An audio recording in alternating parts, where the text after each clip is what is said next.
Sa'yo nga yan. Oo nga. Sa'yo yan. What's up guys? So for today's video guys ay dumating na yung parcel natin na sapatos. Ito yung ibibigay natin kay Edward. Salamat. Tawagan mo. Kaka-order ko lang pala nito guys. Tapos ang bilis dumating. Buti pa tong parcel, ang bilis dumating. Hindi katulad sa jowa mo. Ang tagal mag-reply. Pero grabe. Sobrang excited ko nang ibigay ito kay Edward. Matagal ko na palang planong bigyan ng sapatos sa Edward guys. Maybe last year pa. Tagal mo kasi mag-reply. Charot. Manalamin mo na tayo. Syempre, dapat pogi tayong mag-unboxing ng sapatos. Grabe, ganda niya guys. Loko. Parang ayaw ko na tong ibigay. Charot.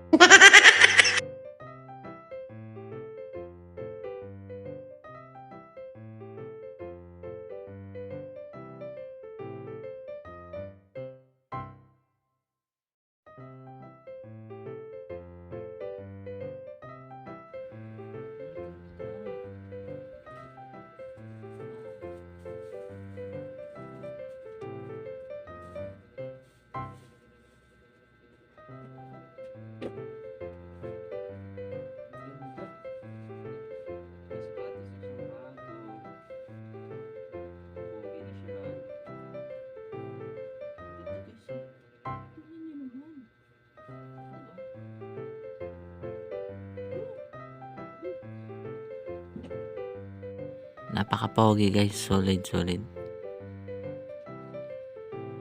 Good quality and aesthetic. Nung Saturday, February 10 pala to dumating guys. Pwede na. Happy Valentine's Day pala sa inyong lahat guys. For the inuman ako ng tubig. Hoy, tagal mo naman din sa salamin. Pag yan nabasag, charot. Hala, tagal talaga oh.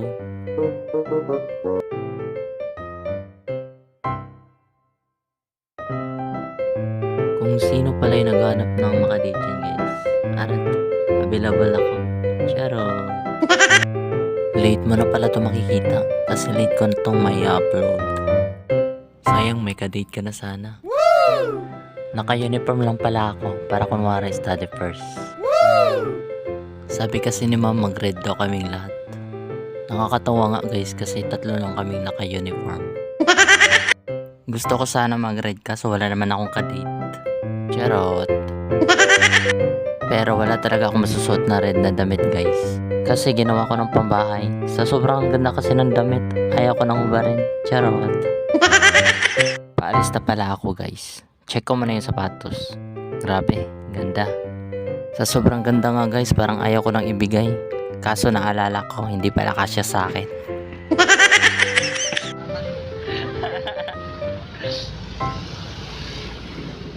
Pinahawak ko pala muna kay Renz guys. Sabi niya pa nga sa kanya na lang daw. Charot. Yan, hinawakan niya ng mabuti. Baka daw malaglag. Malapit na kaming bumaba. Nauna na pala si Edward.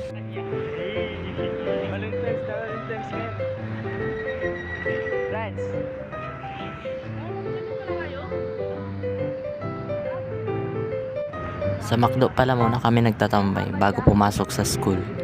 Kunwari, pahawakan ko muna sa kanya. Ingatan mo yan ah. Tapos sabay punta sa restroom. Kunwari umihi, nag-TikTok pala. Akala niya pala dyan hindi ko sa kanya ibibigay. Hindi pa din pala alam ni Kalay.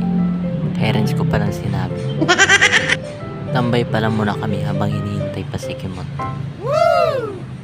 Dito pala kami naghihintayan guys. Maganda kasi talaga dito. At para sabay-sabay na rin kaming papasok sa school. Sabi ko sa kanila ibibigay ko kay Crush. Panay tanong kasi kung kanino ko daw ibibigay. Tapos sabi ko, kikiligin kaya si Crush nito.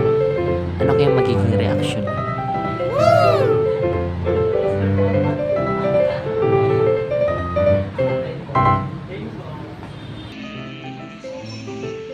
Yun si Edward.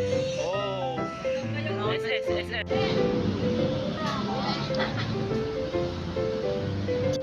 Dapat parang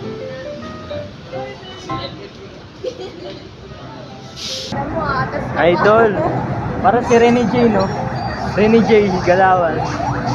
Baka Rene J yan. Andito na pala si Kimot. Kaya kunwari sasabihin ko papasok na kami. Ganda ng sasakyan ko guys. Charot, magkakaroon din tayo niyan.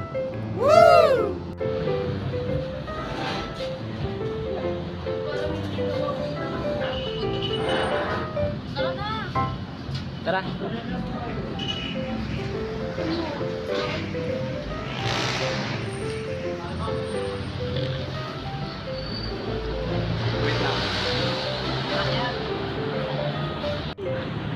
May sasabihin ako sa'yo.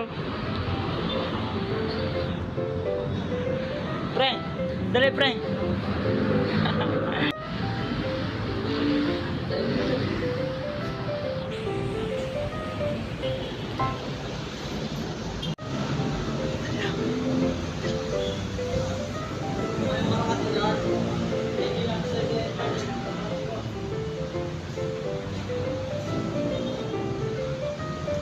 Pre, bilis na!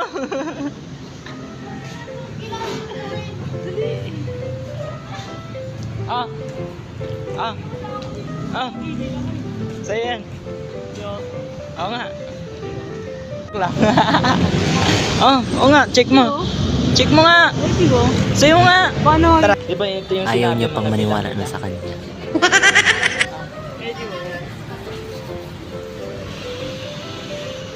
Ah, tignan mo. Diba ito yung sinabi ko sa'yo? Sa'yo nga yan! Oo nga! Sa'yo yan!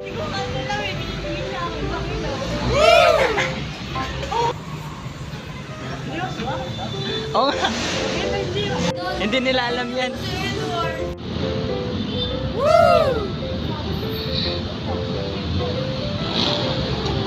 Ko yan dun sa pants na binigay ko sa'yo.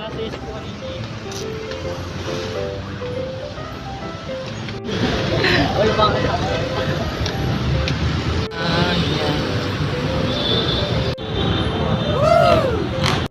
Yan, hawak-hawak yan ah.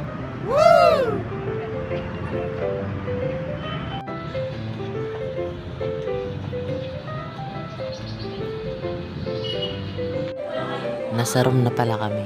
First time ang aga ko. Charot.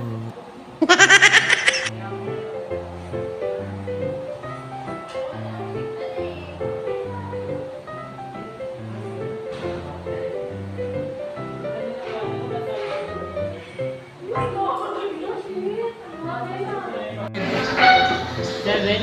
41. Kalagis. Ala, ang ganda bagay oh.